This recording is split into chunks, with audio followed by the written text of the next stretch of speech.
Today's episode is all about breaking free from that exhausting cycle of being too nice. You know, when that kindness turns into self-abandonment, overgiving, and guilt. My guest, Jason Johnson, is here to share how detrimental kindness shows up in our lives and what we can do instead. We're going to dive into his release framework, which is a simple, practical way to let go of guilt, reclaim your boundaries, and start living more authentically. And you'll also hear Jason's own personal story of transformation, which I think is going to inspire you to believe that change is possible for you too. Welcome to the Codependent Doctor, a podcast where we unpack the messy, beautiful journey of healing from codependency. If you're burned out from people-pleasing, stuck in unhealthy patterns, or just tired of putting yourself last, you're in the right place. I'm Dr. Angela Downey, a family doctor and fellow codependent, and I'm here to help you reconnect to your authentic self, one honest conversation at a time. Here we go. Hello to all my wonderful podcast listeners, and welcome to the Codependent Doctor. I'm your host, Dr. Angela Downey, a family doctor and fellow codependent, here to help us untangle our patterns, heal our hearts, and reclaim our peace. For today's episode, we have a guest with us. Jason Johnson is an emotional freedom and transformation coach, author, and creator of Detrimental Kindness and the Release Framework. With over a decade of coaching experience, Jason helps people break free from people-pleasing, overgiving, and self-abandonment so that they can reclaim their power and live authentically. He is also the author of multiple coloring books and combines personal experience, psychological insights, and coaching to inspire sustainable change to those that he works with. I'm really excited to have Jason here today because he brings such a unique perspective on something so many of us are struggling with, people-pleasing and giving until we are completely depleted. What I love about this approach is that it's not just theory. It's a created framework that's really easy to remember and actually put into practice in everyday life. So my friends, help me in welcoming Jason Johnson to the show. So welcome, Jason. I'm so glad that you're able to join us today. How are you?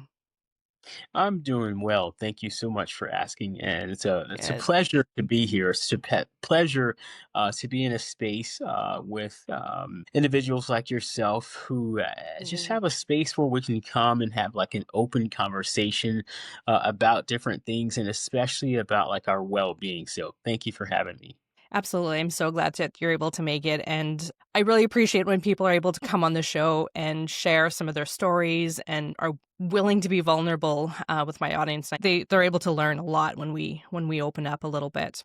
Jason, one of the traditions on my show is that we discuss what we're grateful for, because when we stop and think about what we're grateful for, it helps our brains focus on the things that are working in our lives instead of what's missing or what's broken. So I'd like to ask you, is there anything that you're especially grateful for today?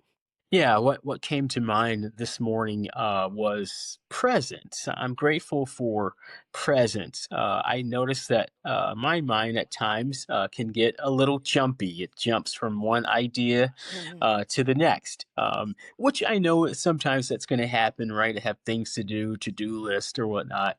Uh, but just be in the moment, allowing my mind to maybe jump from something that happened or jump to something that may happen, is okay. But I get to just be present and watch what's going on. I don't have to get caught Mhm. into it. I just get to just be. So that's what I'm grateful for is presence. That's amazing. I tend to have two modes. I have scattered brain where my mind's all over the place, or where I become hyper focused and obsessed about one particular thing. I'm not sure what that's all about, but I do like taking that time to just sit and focus on being present, but it's not something that naturally comes to me at all. But absolutely, super important to be grounded in the present. For me, I love nature. I love wildlife, and I'm so grateful for my neighborhood. It is just teeming with deer. And this year we've had several babies come out, and this morning I was watching them just being super goofy in the field out across my house. It's fantastic. I love these goofy little guys. They're funny. Yeah, They're they're nice to playful. watch. So maybe we can start by having you introduce yourself and tell us about your journey to becoming a coach and an author.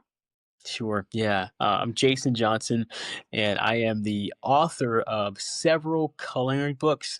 They are transformational coloring books, I call them, because they take you on a journey expressing yourself, but through art. I'm also the author of a book, or my book, that was just published back at the end of June.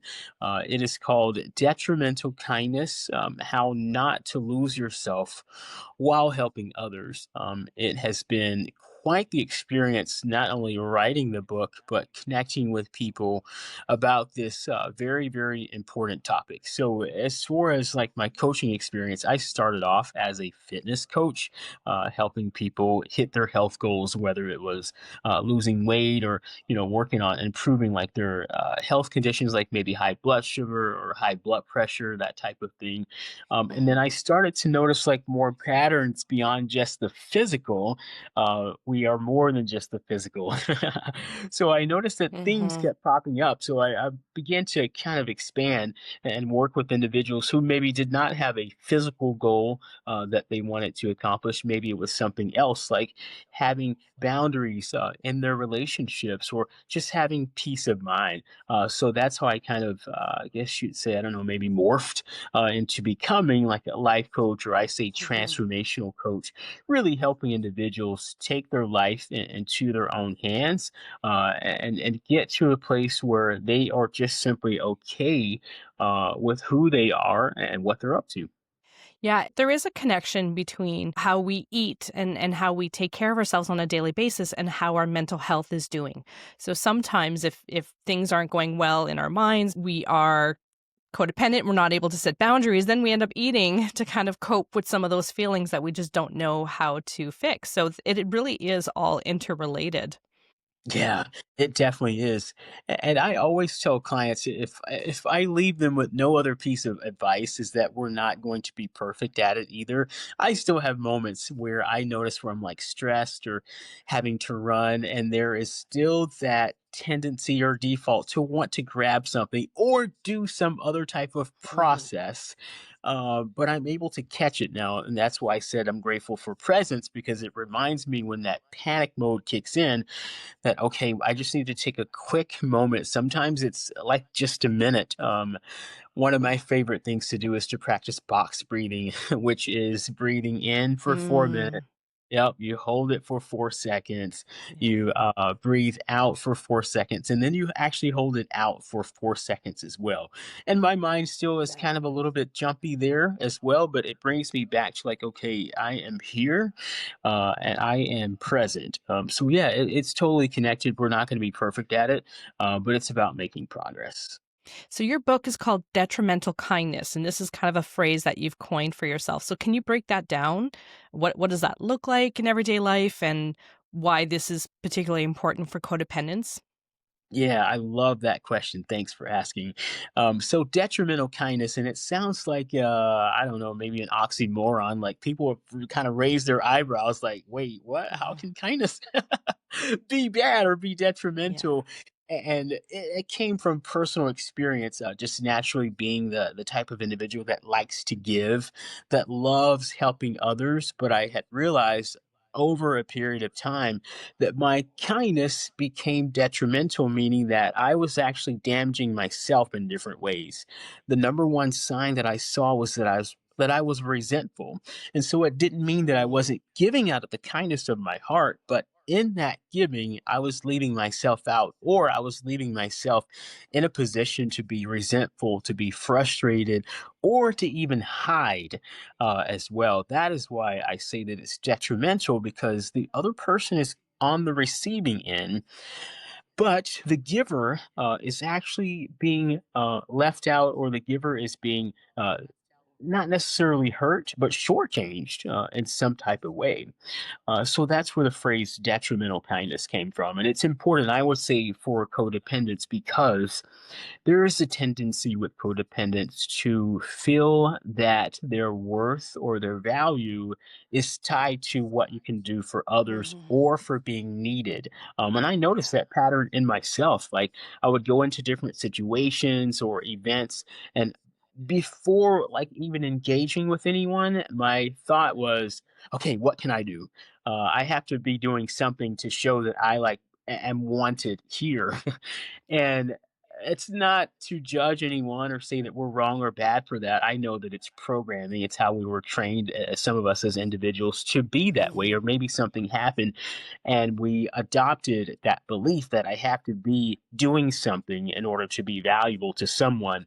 And that doing can go too far. And I've done it in many Yeah. different type of ways, financially, mentally, emotionally, even professionally at work. It has happened uh, as well. Yeah. So that's why it's important, because there are a lot of people out there who are silently giving, but the resentment is brewing inside, and it's to the very people Mhm. that they really love and adore and cherish. And that's not fair to either party, because we're not being authentic with our kindness. We're actually being fake. So that's really what the bottom line of Yeah. detrimental kindness is it's not authentic.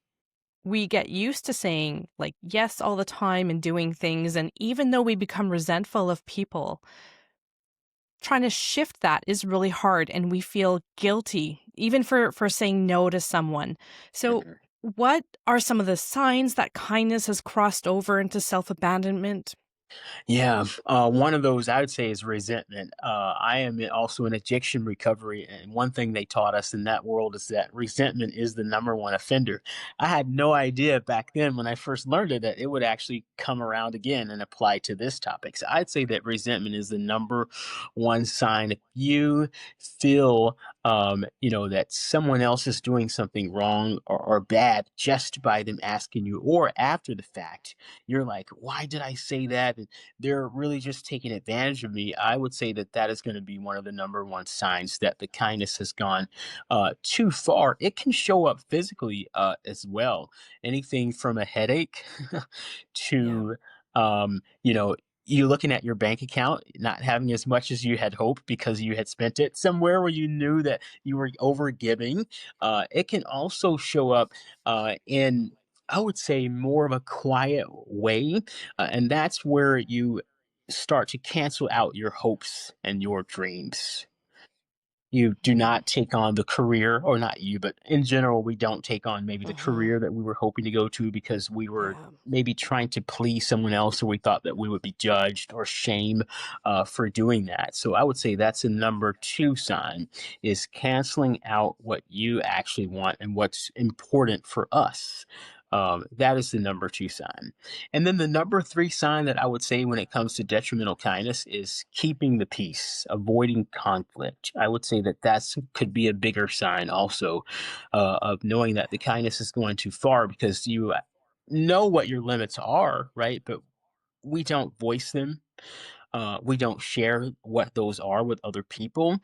We allow them to cross them, and then we say that we're a victim. But as difficult as this was for me to learn, I had actually trained other people on how to take advantage of me. And even Angela, Mhm. it's crazy. Some of them even told me, Yeah. like, "Hey, I'm just going to take advantage of you." Like, literally would say that, and that's how I knew that. Wow, this is somehow interesting when someone actually is so Yeah. comfortable with taking advantage of you that they basically tell you that they're going to do it, and maybe justify it, like, "Hey, remember how you said that you're okay with XYZ?"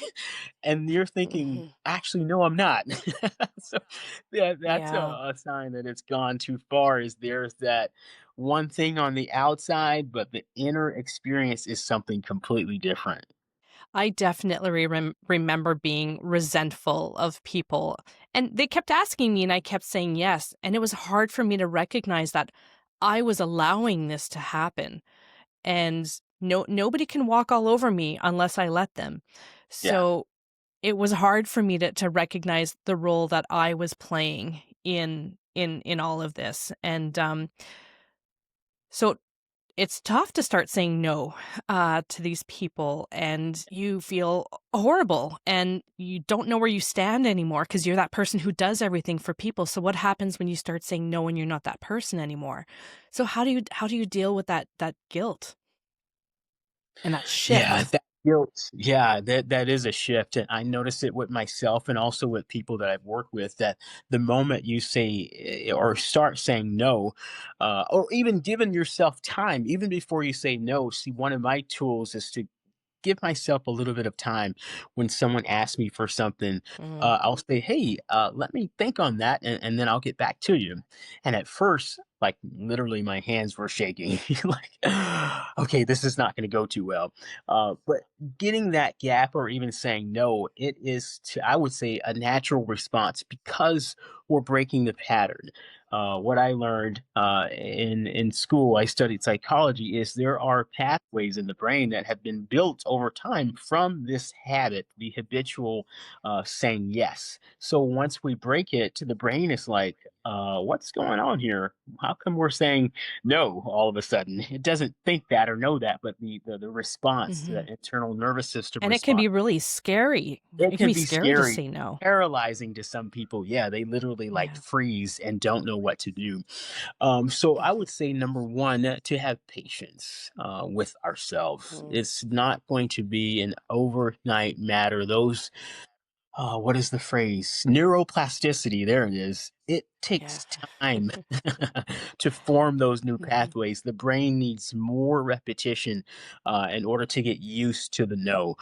So, breath work can help. It's one of my bigger go tos. And I like box Mhm. breathing because you can kind of do it and no one else actually really even notices that you're doing it. Even while I'm Yeah. working out, sometimes I'll do it. So, it kind of brings me back to be in my body instead of running from the panic. I'm actually just sitting with it. And then another thing to get used to the no is we have to start changing our beliefs about what no means. I think for a lot of people, the no means Mm. that you're a bad person, you are an evil person. Sometimes I feel like Exactly. I'm Yeah. punishing the other person Punishing. by saying no. It's interesting that you say that you don't say yes right away. You give yourself a little bit of time. And just taking that like 3 seconds even just to check in with yourself. Are you feeling excited about this opportunity?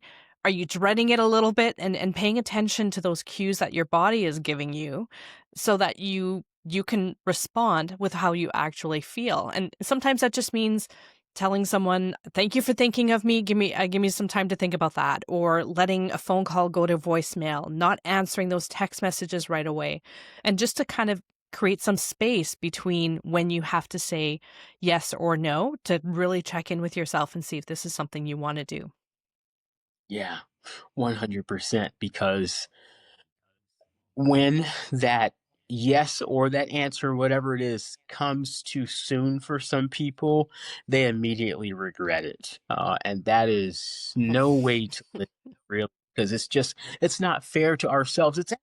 I know are thinking about ourselves, but it's not fair to the other person either, because when you're in a relationship with someone, and I'm just not talking about like dating or being married, I'm talking about like your boss, your mom, your dad, your siblings, your cousin, whoever it is, they really need to know where you are with things, what your thinking is. And no, we don't have to reveal every intimate detail to them, but we also cannot be giving out false impressions, because this can lead to a lot of other things that may not be good for us uh, down the road. So, one other thing that I tell clients about saying no is to change the belief, start to challenge their beliefs. Question like, am I really a cruel person? Am I really being mean or hateful to someone else by saying no? I argue against that. I say that you're actually being kind, and not that we need to just start saying no to every single thing. Obviously, yes, we can help people and say yes. But the thing is when how can I best put this here? It's almost like I like to go back to the idea of like children and the idea of sharing. They're taught, right? A lot of times they're taught you have to share with others, right? But if we think about it, when they're taught to share, no one's actually teaching them what's left behind for them. You can even take the example of like cookies. If you have 5 cookies and you give away all 5, there are no cookies left over for yourself. So Yeah. the reason we have to pause and think about it is because we really do have to create a boundary, which does not mean that we're shutting other people out. We're actually protecting what's on the inside there. We're protecting our Mhm. dignity, our worth, our value. So you're talking about practicing kindness in a way that includes you, right? So you need to make sure that there's still one cookie left at a minimum for you at the end. Yeah. Or if there are no cookies left, that you're actually okay with that. Because I do realize that being in a Mhm. relationship or being in whatever it is kind of situation, sometimes, yeah, there might not be anything left. But I think the problem comes a lot of times when we keep doing this over and over and over, and we're also not okay with it. So when we automatically say yes, we don't even have time to think if I'm actually like leaving something for me, or if I'm seriously okay with what's left or what's not left for me.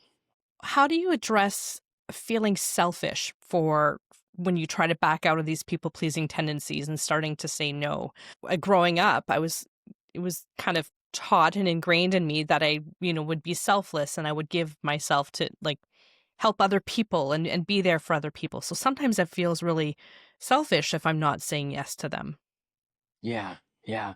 This is actually what I wanted to say earlier. I lost my train of thought, but yes, it takes reframing these beliefs that we have and challenging these beliefs, questioning ourselves like, am I actually really being selfish by doing this action? And a lot of times the answer is probably and there's ways to know if you're being selfish or not.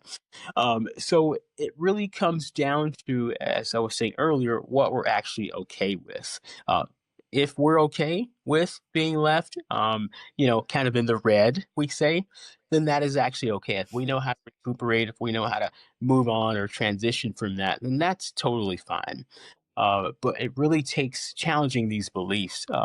There is a practice that I like to do. It is called the yes check. And that is when someone asks you for something, you ask yourself, am I actually doing this because I really want to? Or am I doing this because I'm actually afraid of what's going to happen or if I say no? So a lot of us have no and selfish tied together. And that is just a belief that gets to be broken. And it comes with practice. We get more confident. The more we answer authentically or make agreements more authentically, the less power that guilt and that feeling of being selfish is going to Yeah, have over us. Yeah. for sure. What is one myth about people pleasing or boundaries that you would love to bust? There are a lot. Okay, let's list them. I'd love to hear these. One of them you just mentioned that I'm selfish if I say no. Other people also I've noticed think that if you if you set boundaries with other people, um, then you're being like selfish, like you said, or that you're being Mhm. a bad person by having boundaries. Because I have literally seen, I saw it something online the other day where someone said in some sort of relationship or situation, well, there should be no boundaries between this person and the other person. And I beg to differ there. To me, it doesn't matter what situation it is, whether it's work or even like in a marriage or a relationship, there still have to be boundaries because sometimes it's not that we're with unhealthy individuals, but there might be something unhealthy, like an unhealthy element about the situation. And if that person does not know how to like manage their anger or manage whatever it is, their sadness, then we have to know our own limits of how we're willing to interact with those other people. Because if you just take on everybody's problems, there's going to be burnout. So Yeah. that is, I think, one of the bigger myths that we have to bust is that there should be like no limits, no boundaries. And so I think the myth there is that by having a boundary, I'm like creating this big wall with other people. I'm shutting Mhm. them out when actually I'm not. I'm actually welcoming them in, but I'm welcoming them in with some structure. Yeah, it's like I like to say that it's love with structure. So that would be Mhm. the myth, I guess, is that no boundaries. But I would say the reality is you're actually creating more room and more space in the relationship because everything is all out on the table about what you're willing to do and what you're not willing to do. And that to me is Right. freedom. Yeah. Yeah. It's tough when you start setting boundaries. It it's tough, and it does require that mindset shift to be able to do it and realize that you're not being mean to the other person, you're not shutting them out. You're really just protecting your space and your peace. Yeah. 100%. Yeah, because if we look around at different things in society, one thing that's coming to mind is like responsibility and accountability. And I think that setting boundaries is directly in line with being accountable and being responsible because if we allow people to do things that are violating us or maybe even themselves, then we are actually taking part. I laugh out loud because I recognize the truth in it. We're actually taking in part in something, here's that word again, detrimental. And for Mm. me, it just, when you're in it, right? But now that I guess I'll say on the other side or have found a solution to it, now I'm paying attention. Like, I cannot participate in certain things because of my morals, because of my values.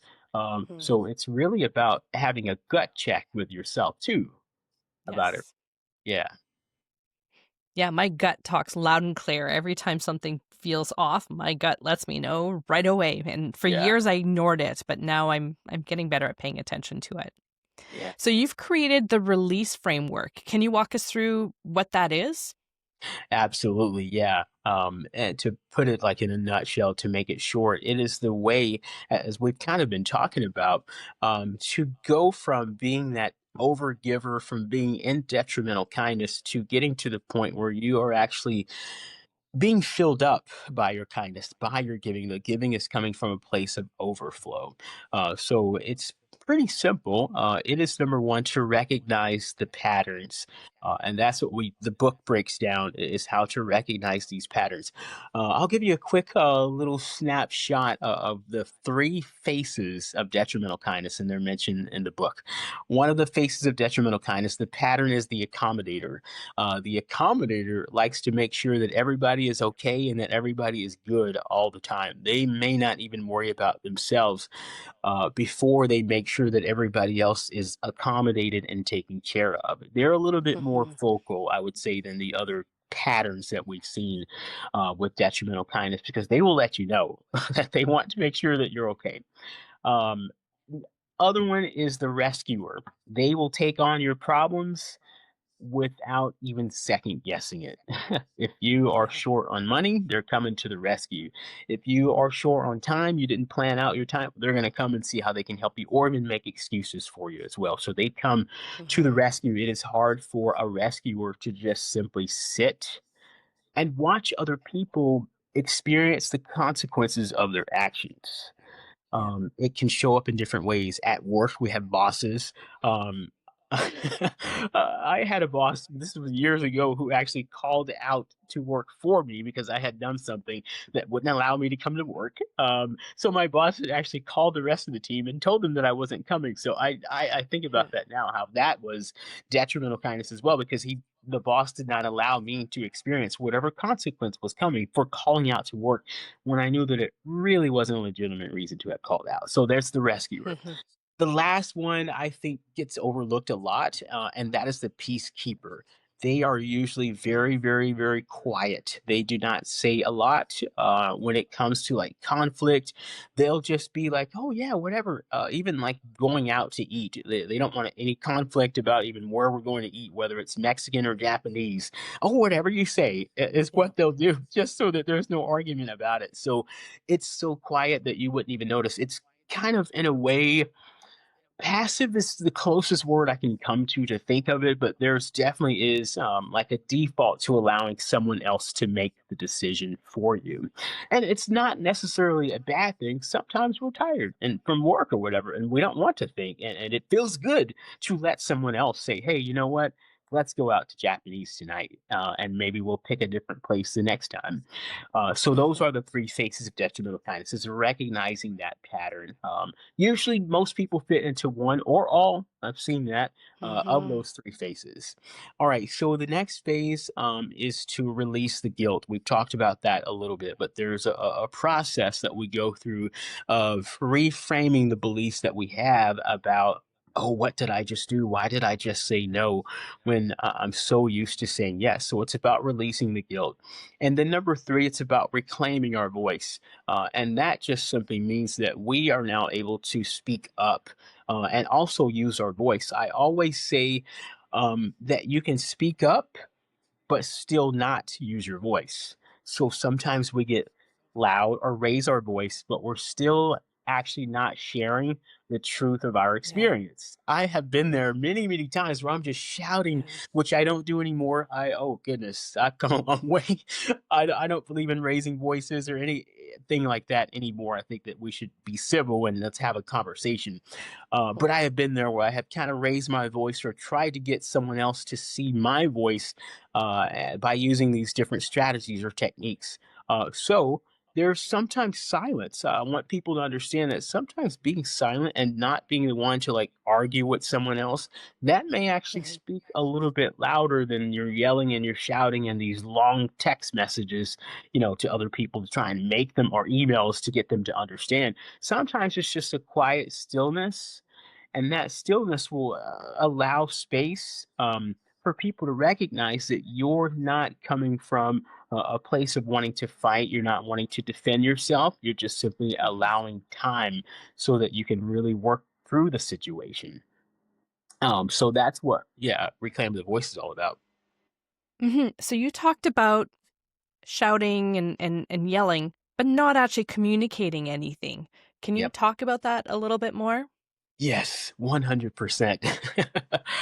It's one thing to like make a commentary about something, but there is another thing about communication. That's what it's really, really, really all about here.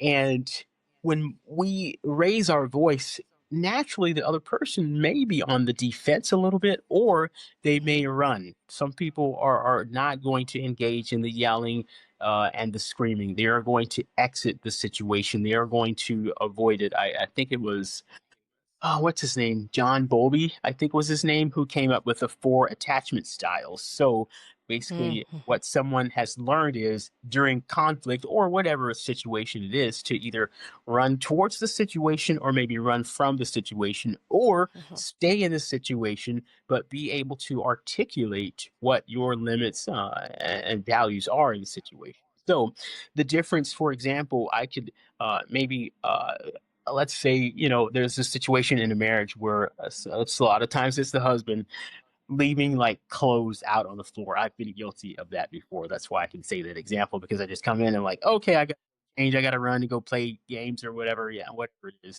And so if I'm getting yelled at, right, I'm automatically on the defense. My nervous system, Yep. the way I've been trained, is to, I'm gonna, kind of buck up here, like, hey, hold on, you're this is my Mhm. space too, right? So we're getting defensive mode rather than, hey, you know what?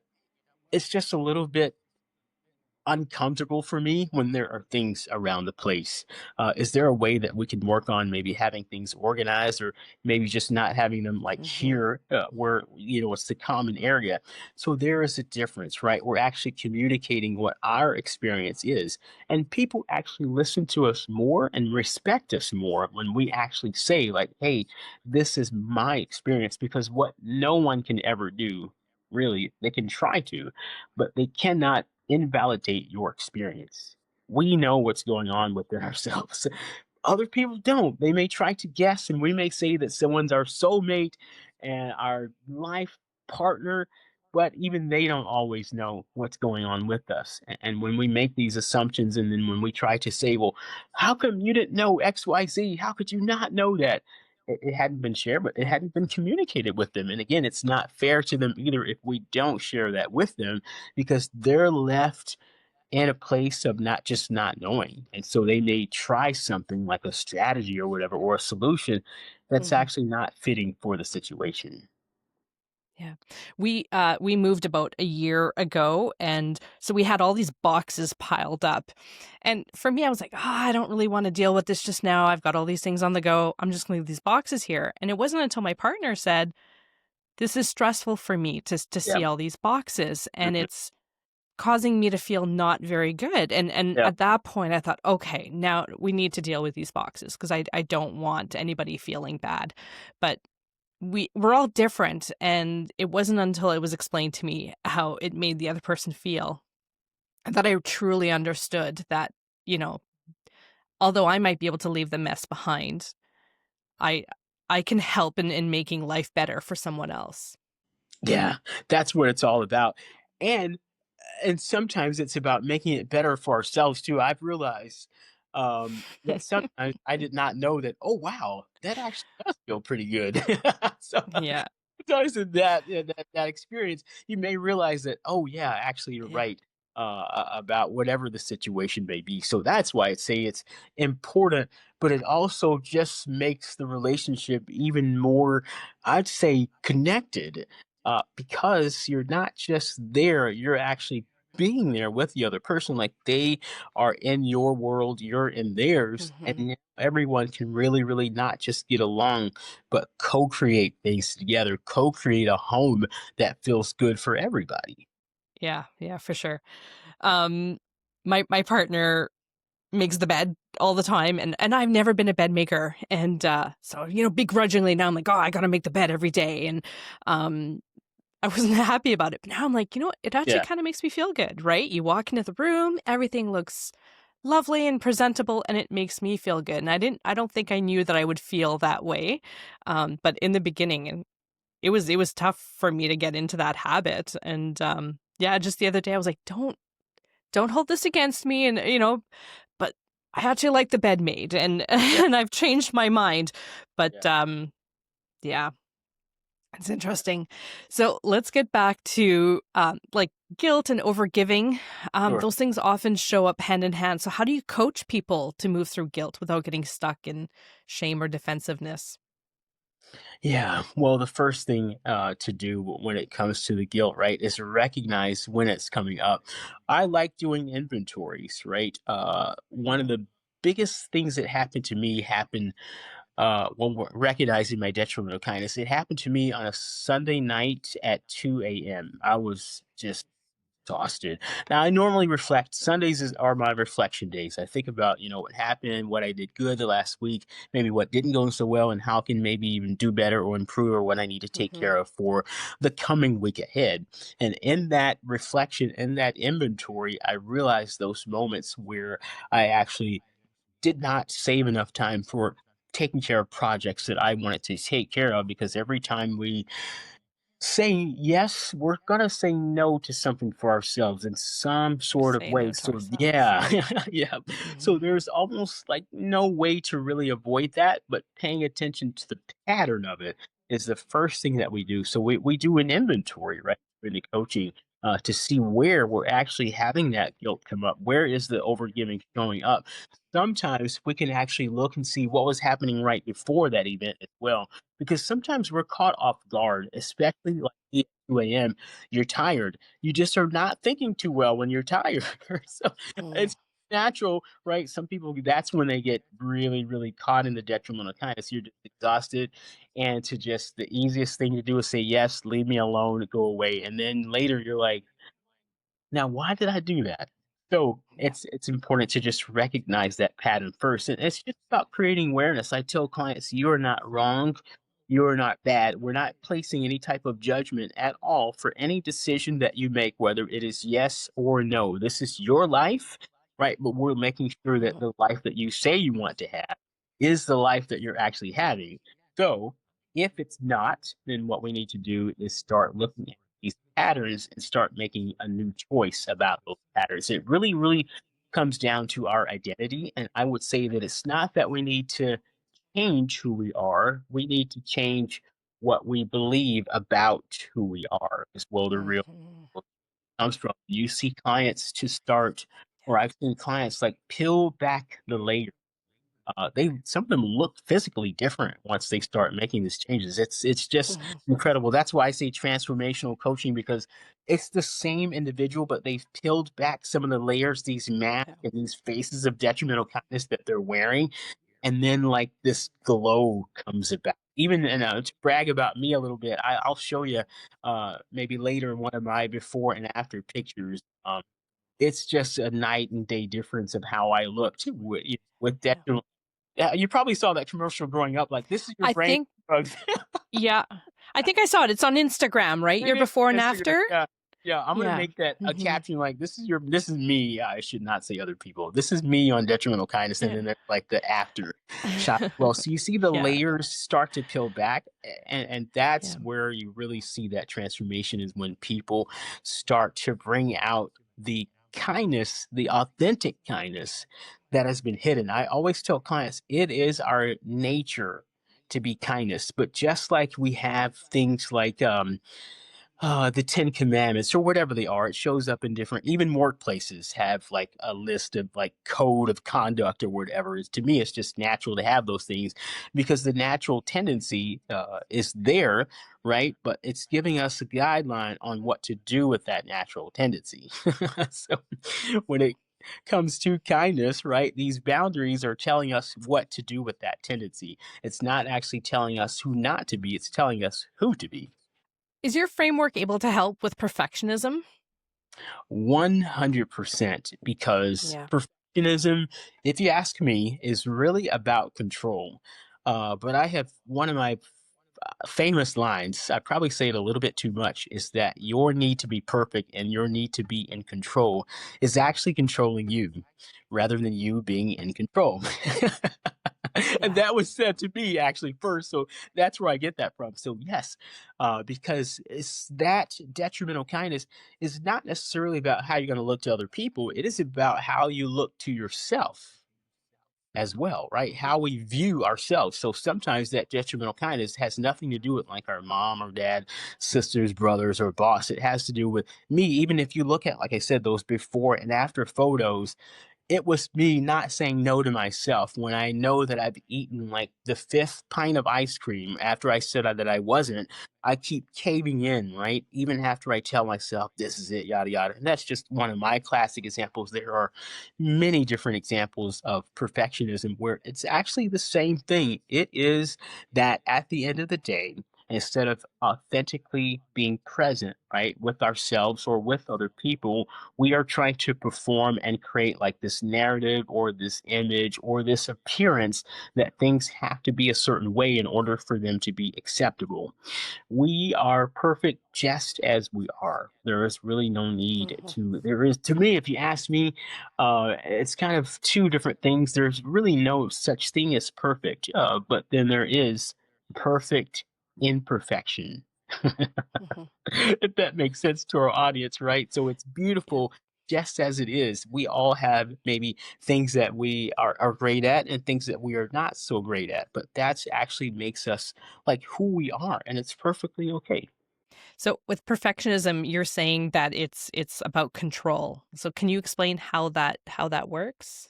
Yeah, 100%. When it comes to being in control, a lot of us from conditioning, like from our childhood, like if you ever had someone else come into your space, no one else was allowed to enter that space unless the home or the person appeared a certain way. Other people were not allowed to come in and just experience you Mm. as you are in your fullness and your wholeness and your good, your bad, and your ugly. Okay. You need to, I'm just making silly examples, tuck your shirt Mhm. in or brush your teeth, whatever. And yes, we need to be presentable, obviously, but it goes too far, right? When the only thing that matters is what other people think about us, Right. or about what other people think. We're trying to control that, right?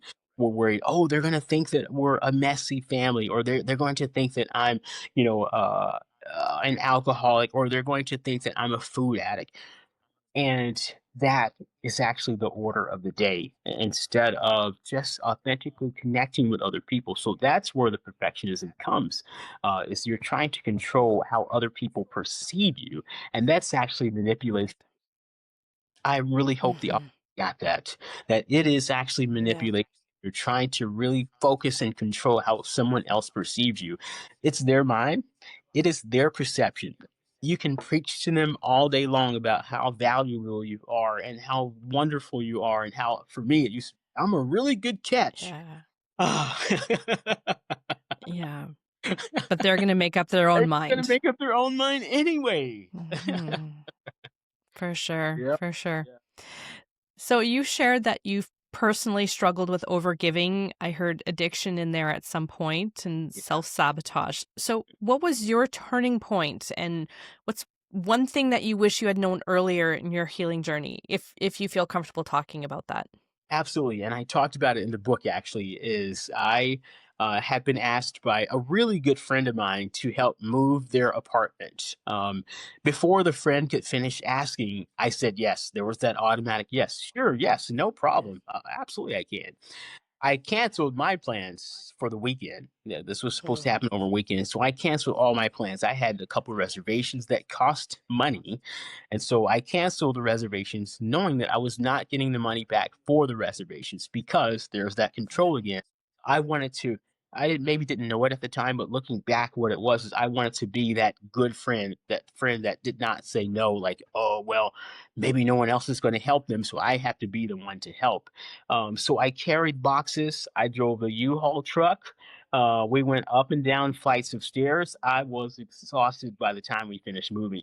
But the thing is I smiled and I say grinned the whole time, but I was burning up inside at myself, really, like, why did I do this? Why did I say yes and go ahead and cancel all my plans and lose money just to appear to be a good friend? So when I got home that weekend, I realized that I hadn't done anything, gotten done not one single thing that I had wanted to do, absolutely nothing. And here I am resentful. And I said, okay, this is actually it. This has gone way too far to where I am now being that good person, but leaving myself out, and abandoning myself. So that was really because I had to work that next morning at 7 a.m., not like be ready at get to work by 7 a.m., That's a be at the lot. desk and ready. So now it's 2 o'clock. Like, okay, now I'm not going to get good rest. So I have yet again, because a couple things that happened before. It's like, okay, yet again, I've done this thing here. So I have to put an end to it.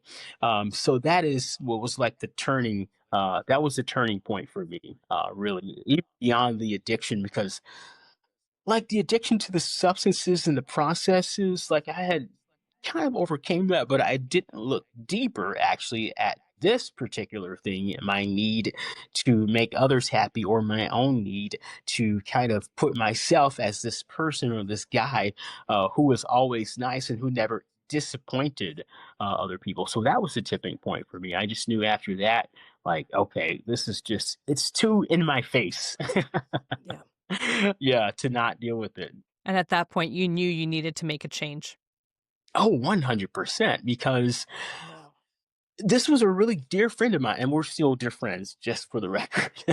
I knew after that, though, like, okay, people that I love, there's has to be there's a common denominator here when I'm like angry and resentful at people who I care about the most. There's something not right about this equation here. If I'm like getting not but not expressing it either, or not, like saying like, hey, yeah, I can help you out for a couple hours, but I gotta run by 2 o'clock. Well, I could have just simply Mhm. done that, but I was so far into the detrimental kindness that that wouldn't have worked at that time. That's like setting a boundary, and it's still like, oh yeah, you're still being selfish because you didn't give your all.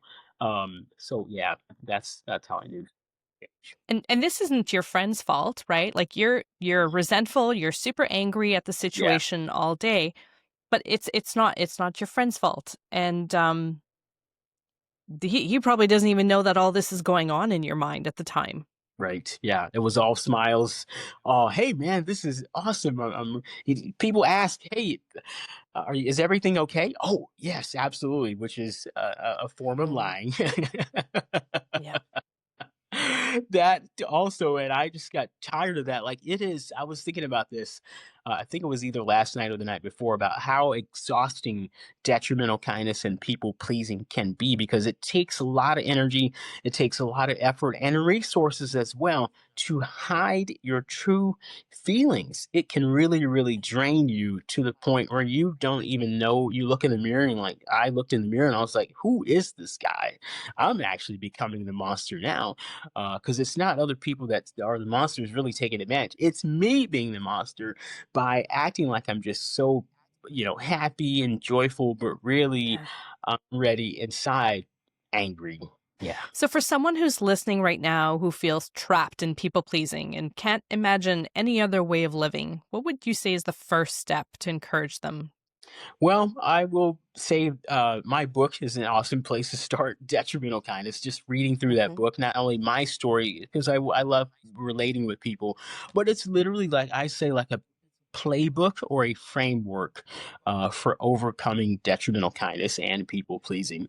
And to give themselves, we say grace. I guess there's many different words for it. Is to, number one, let go of the belief that it's their fault. We just, in society, we are just taught in so many different ways by good people to put ourselves last and to make all these sacrifices.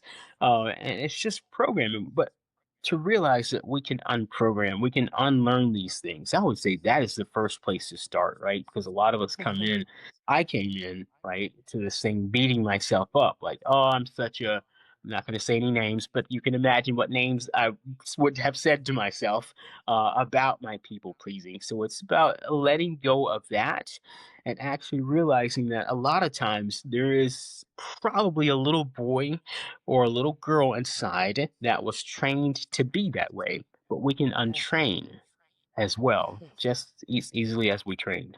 Yeah, I love that reminder of not beating ourselves up for some of our things that we've said or done or being stuck in people pleasing. It's easy to beat ourselves up for that.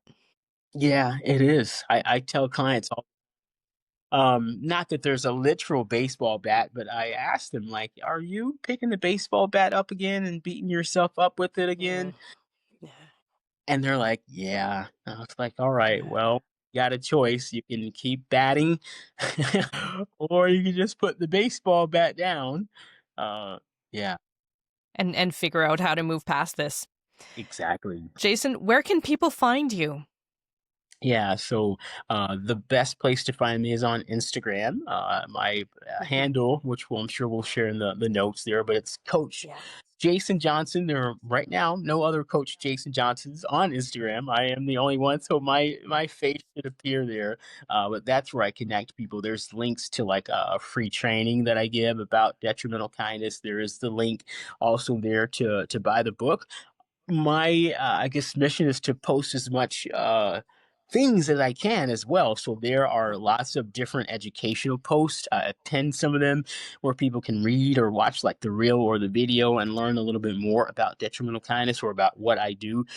There's some testimonials sprinkled out there Mhm. online on my page as well, so you can maybe read through those. Just seeing or borrowing other people's beliefs about overcoming detrimental kindness. So that's where they can find me on Instagram, and there's tons of, like, resources there that people can grab yeah, to make the needle move with overcoming detrimental kindness. Show notes. Yeah, Jason, thank you so much for sharing your wisdom and your story with us today. And I know a lot of my listeners are going to walk away with lots of practical tools and with a lot of hope that change is possible. So I'm grateful yeah, that you took the time to be here. It was great to see you.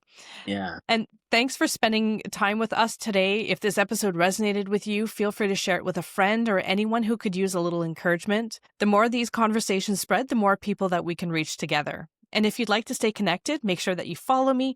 I'm most active on Facebook at The Codependent Doctor and on Instagram at Dr. Angela Downey. I'd love to hear your thoughts, so don't be shy about leaving a comment or reaching out.